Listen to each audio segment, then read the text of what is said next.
everyone and serving everyone. We're going to read, following last week's reading in Mark 10, we'll continue on starting with verse 35. Hear now the word of the Lord. Then James and John, the son of Zebedee, came to him. "Teacher," they said, "we want you to do for us whatever we ask." "What do you want me to do for you?" said Jesus. And they replied, "Let one of us sit at your right and the other sit at your left in your glory." "You don't know what you're asking," Jesus said. "Can you drink the cup I drink, or be baptized with the baptism that I am baptized with?" "We can," they answered. Jesus said to them, "You will drink the cup I drink, and be baptized with the baptism I am baptized with. But to sit at my right or left is not for me to grant. These places belong to those for whom they have been prepared." When the 10 heard about this, they became indignant with James and John. And Jesus called them together and he said, "You know that those are regarded as rulers of the Gentiles, lord it over them, and their high officials exercise authority over them. Not so with you.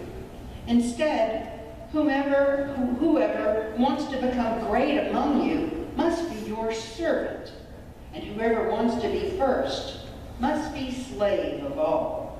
For even the Son of Man did not come to be served, but to serve, and to give his life as a ransom for many." God's word for God's people. Thanks be to God. Back in 2003, just a couple years ago, there was a guy who had very unusual skill. And his name was Jim Hager, and he lived out in Oakland, California. And he got put into the Guinness Book of Records. He was so excited. He accomplished getting into the Guinness Book of Records because he ate 115 M&Ms with chopsticks in 3 minutes. Anybody want to take him on? 115 M&Ms in 3 minutes with chopsticks. I can eat with chopsticks, but I'm not sure I can get a slippery M&M into my craw with one. And so this guy perfected this skill of eating M&Ms with a chopstick. I don't know why, but that's what he undertook to do. And I guess maybe that was his dream. Well, Dwight D. Eisenhower, our 34th president here in the United States, shared that when he was a little boy in Kansas, he had a dream of becoming a Major League Baseball player. His friend, however, had a dream of becoming president. Later in life, Eisenhower said, "Neither of us got our wish." George Clooney, that good-looking man who used to be such a great actor on the screen all the time, he also thought that he wanted to be a Major League Baseball player, but he took it a step further. He actually went over to the Cincinnati Reds and tried out. So he beat Eisenhower. At least he got to try out. And then there was a guy in 1976. The guy's name was Steve Chandler, and he was interviewing a famous bodybuilder by the name of Arnold Schwarzenegger. And at that time, Schwarzenegger was aspiring to become an actor. And he made one movie, and it was so-so. And so he was out promoting his first film. And Schwarzenegger was asked that, now that you've retired from bodybuilding, Chandler asked of him, "What do you want to do next?" And Schwarzenegger replied, "I want to be the #1 box office hit in all of Hollywood." Well, the interviewer could barely restrain from laughing, because here you got this heavily accented Austrian accent and this giant, massive, overbuilt body saying that he wants to be the #1 actor in Hollywood. I have to wonder what this interviewer named Chandler would have thought if Schwarzenegger had said, "Hey, I want to be governor of California." So this idea that there were dreams among these people, that there were dreams about the future from these famous people, reflects that we all have dreams too. We all have dreams for ourselves, and often as children, I think our dreams probably look more like our Christmas list of all the stuff we want. But I take and I wonder, when I think about Clooney and Eisenhower and Schwarzenegger, did they dream when they were little kids? Did they have dreams as adults? And with the great accomplishments they have, was it a fulfillment of their dream? And I think it reminds us that some of our dreams come true, some of them don't. My dream, I was going to be the first person to fly without any airplane or wings or anything. I was just going to levitate and go. Did that work? Not so much, but it was my dream. And so James and John, these sons of Zebedee, they had dreams. They dreamed they wanted to sit on the right and the left of Jesus in glory. They had big dreams. And they, along with Simon Peter, were Jesus' closest disciples. They had been with him nearly the entire time Jesus had been in ministry. They had seen Jesus do miracles. They'd seen Jesus teach with these wonderful parables. They saw all the significant events in Jesus' ministry. They saw Jesus on the Mount of Transfiguration in probably the most visually dramatic event in Jesus' ministry as he was changed. They also took and saw that Jesus' teachings were hard to understand. But Jesus had great faith in these two. You see, he had taken and nicknamed them, James and John, as the Sons of Thunder. Sounds like a bike gang, doesn't it? There might be a bike gang out there, or at least a rock star group. Sons of Thunder, Jesus called them. And you know, maybe they thought they should be called the greatest. Because surely that's what they were aspiring to be the greatest. They were trying to negotiate a better position in the future that they knew was coming. So they walk up to Jesus and they say, "Hey, teacher, we want you to do whatever we tell you to do." Yeah. You think they're a little presumptuous? Yeah. Do you think maybe they're a little narcissistic? Probably. You think they're out of line? Absolutely. But James and John had the guts to walk up to Jesus and say, "Grant to us to sit at your right and the other to sit at your left in glory." You see, this couple of guys wanted the prime seats in the kingdom of God. They wanted those prime seats in a heavenly future. Because, you see, they could imagine what the future kingdom was going to look like. They had a dream for what things were going to be. And I think their dream was all about success and power and prestige and honor. They're concerned only for their future status. It's all inward thinking. It's all about themselves. And the funny part was, Jesus had just made his third passion prediction.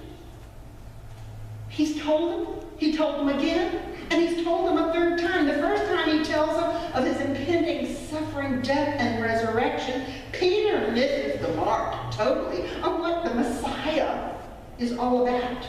And Jesus' second attempt, the disciples begin to argue at the second time about who was the greatest. And by the time they get to the third one, we hear this week's reading, Jesus is still trying to explain to them about the kingdom he's trying to bring about is different than what they're dreaming. It's different than what they're expecting. Last week we heard the disciples arguing after they hear Jesus telling them about going through the eye of a camel for a rich man, about who can be saved. They continue to think of only themselves. Jesus says to them, you do not know who you are asking. Verse 41, the 10 disciples hear what James and John are asking, and they blow out at the sons of thunder. Who wants to listen to these two schmucks say, hey, we want you right, we want you left, we're the best? So the other 10 don't take it so well. And Jesus decides that in the midst of this little argument, that maybe there's a teaching moment for him. Maybe this is something he can help teach more about what the kingdom of God means and the true meaning of greatness in this coming kingdom. And Jesus tells them in verses 43 and 44 that whoever wishes to become great among you must be your servant, and whoever wishes to be first must be your slave. For the Son of Man came not to be served, but to be served, and to give his life as a ransom for many. So Jesus tells them, they got to be slaves. They got to be slaves, and certainly that is not something anybody would dream about. Certainly not these two, and probably none of us. I don't think it's something that from the time we're little until the time we're not so little anymore, that we ever think about becoming a slave. Jesus is telling them in order to be great, you've got to be slaves. Servants, the last, the least, the lowest of all. It doesn't fit in our dream sequence. I don't know how being a slave and flying without wings would ever resolve itself in my own dream patterns. Slave. Endless work, endless toil, being the least, being taken advantage of, being treated cruel. Everything that slave has the connotation of. But perhaps the hardest is that slaves are captive. They're under the control of the master. And Jesus is telling James and John, you must be under the control of God himself. Everybody wants to be somebody. Ever since the dawn of history, we've heard about people's dreams of being more, of being greater than. Isn't that a little bit of what happened with Adam and Eve in the book of Genesis, 3rd chapter? When we hear, when you eat of the tree of good and evil, your eyes will be opened and you will be like God, knowing good and evil. Maybe Adam and Eve were the first climbers of the corporate ladder. They wanted to be like God. Henry Nouwen, which is a contemporary theologian that has a great following and has written wonderful books, Henry Nouwen says that ever since Adam and Eve were tempted to replace love, which God gave them, with power, we have had a painful history. His quote is, the long and painful history of the church is the history of people ever and again tempted to choose power over love, control over the cross, and being a leader over being led. This is kind of the theme that runs through the Bible and throughout human history, and maybe throughout our own psyches too. James and John wanted to be the stars. They wanted all the perks and privileges of being a disciple, but they focused on the wrong thing. They still think that Jesus is going to come in and do a throwdown with those Roman rulers and get them out of Dodge. That was their dream, that the Messiah would come and run these Romans out of the house. And it'd be back up for the people of Israel, the Hebrews, to have their own ability to control. But they're focusing on the wrong thing.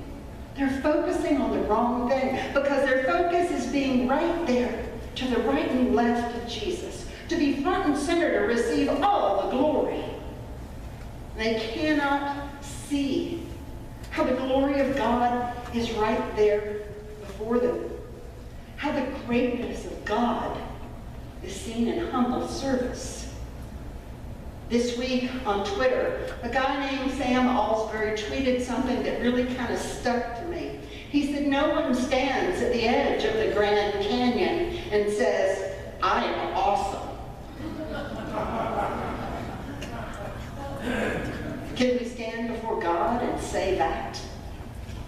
Can we stand before the greatness of God and in humility say, "I am awesome"? I think not. See, Jesus is trying to turn around that attitude. Jesus is trying to help them define success as service and humility. He wants them to understand that discipleship, being a follower of Jesus, is not the golden ticket to success. It's not a ticket for a free and easy ride. Rather, it's a commitment to a lifetime of servanthood, of offering yourself to be a slave of Christ. Discipleship is a hard road. We got a couple of people on staff, Margie and Greg, who are both from Philadelphia. And I read a story about Philadelphia. Anybody else from Philadelphia? Yeah, there's a couple of you. Oh my goodness, we're Pennsylvanians everywhere.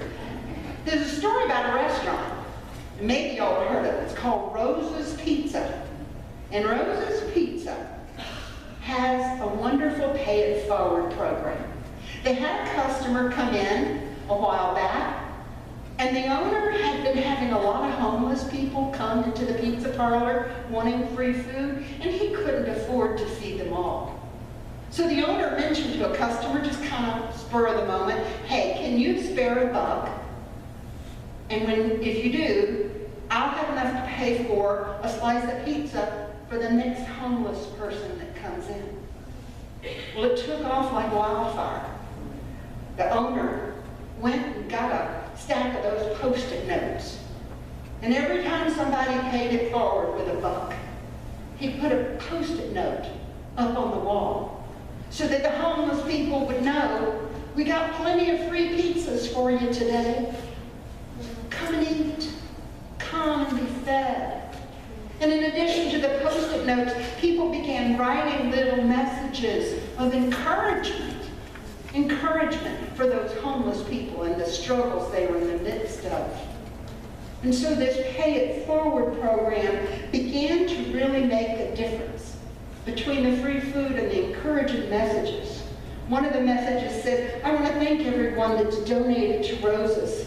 It gave me a piece of pizza to eat every day and the opportunity to get back on my feet. And I start my new job on Monday." $1 of paying it forward, of humbling yourself and understanding our call to serve others. And it reminds us that this pizza business understood that the pizza business might have been important, but even more important was making dreams come true for those who lost all hope. You see, our church dreams big too. We dream of all the wonderful things that we want to have happen, of the young families that will come and filling this room with the sounds of children and having a choir so big they take up the whole stage. Could you handle it? And of all of the things we dream of. We dream of more opportunities to get together for fellowship and for learning. And those dreams get hard to hold on to sometimes because we're not necessarily as able-bodied as we once were. We have our good days, we have our bad days. And sometimes it's hard to continue to serve in ways we used to serve. And that's hard because it's hard for us to acknowledge that our dream of what we see this church being may not be God's plan. And if we dream too big about what we could be, do we lose track, just like James and John, and begin to dwell on our greatness and what we believe should happen, instead of what Jesus teaches about humble service, of being the slave to all, of loving others enough that you're willing to put your needs below the needs of others? Is that not the dream that Jesus was trying to teach those two knuckleheads that day? Can we keep ourselves become knuckleheads because we're more focused on greatness than service? Service to all. I think it's time for us to continue to dream boldly, to understand that maybe a new way that God has planned for our future, new ways that Jesus wants us to serve the kingdom of God that is here and now. You see, Jesus doesn't want to discourage disciples from dreaming, but he wanted to guide the vision of the future and the direction that we each should take.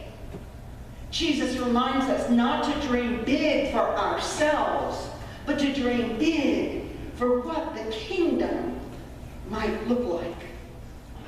For you see, Jesus in this passage is teaching us that the church is in the serving business. The church is for serving, which means that every one of us are servants. Gonna have to get my best rags out, I guess. But that's what Jesus is telling us here. If you love all, you'll serve all. If you love enough, you'll think of others before you think of yourself. And Jesus wants us to know for sure there is no guaranteed payoff for us as disciples. No success like the world measures, because you see, the world doesn't teach humility. The world doesn't teach servanthood. In a few weeks, we'll all start hearing that little irritating ringing every time we go to Publix or Walmart or the Melbourne Square. We'll hear that nasty ringing that compels us to grab our wallets. Because you see, the Salvation Army people will be out ringing bells, collecting money for the poor. And I just can't walk past them. It's good work they're doing. They're modeling for us servanthood, giving up that $5 coffee I was planning on buying so I can put $5 in the pail. In 1878, when the Salvation Army was first starting, I'm sure Eric Ham probably told many tales about the Salvation Army. It was just really getting cranked up over in England.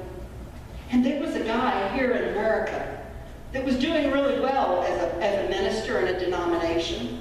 He was doing so well, he had a dream of being a bishop in his denomination. And he dreamt about what it was going to be like when he had responsibility over all of these people. But he once heard about this Salvation Army thing that was going in England, and he decided he wanted to go hear more, and he went to England. Well, the founder of the Salvation Army, William Booth, kind of accepted this guy grudgingly into the service. Because you see, this guy had really grandiose ideas. And so William Booth assigned to him a very tangible lesson to learn. He made him responsible for boot blacking everyone in the Army's boots. And he wanted the guy to learn. And so this guy, Brendel, he was a little bit discouraged because he goes, I gave up this wonderful church and a chance to be a bishop, and I left my country to come over here and learn to black boots. And he was feeling pretty crummy about what was happening to him until one day, as he was bent over one of the Salvation Army people's boots and he was cleaning them, he had a vision. And it was a vision of his Lord, our Lord, washing those nasty feet of all the disciples. He had a vision of what it's like to serve others first. He had a vision that his dreams didn't matter, for the dreams of God would come true through Jesus, his Son. And so he learned. He learned humility. And he came back to America, and he began the Salvation Army here in our country, and it spread to Canada. And at the end of this guy's life, Brindle said to himself, I've got to send one message out to all the leaders of all the different Salvation Army posts around our country in Canada. And he sent out a memo to all the leaders and had one word, others. Others. That's all he had to say. Others. Samuel Brindle learned how to serve with humility. He learned what it meant to have his dreams refocused so that they aligned with God's will. And part of the way we do this is to understand that if we let our own human actions take control, we'll block our ability to become humble servants. Henry Nouwen wrote how learning humble humility can take and be blocked in our lives when we start thinking, I am what I have. I am what I do. I am what other people say or think about me. I am nothing more than my worst moment. And I am nothing less than my best moment. And so years later, when Brindle died, and the army was striving, he said that key word, others. And I think Jesus would say that to us today. Others. Others. Love them all and serve them all. Amen.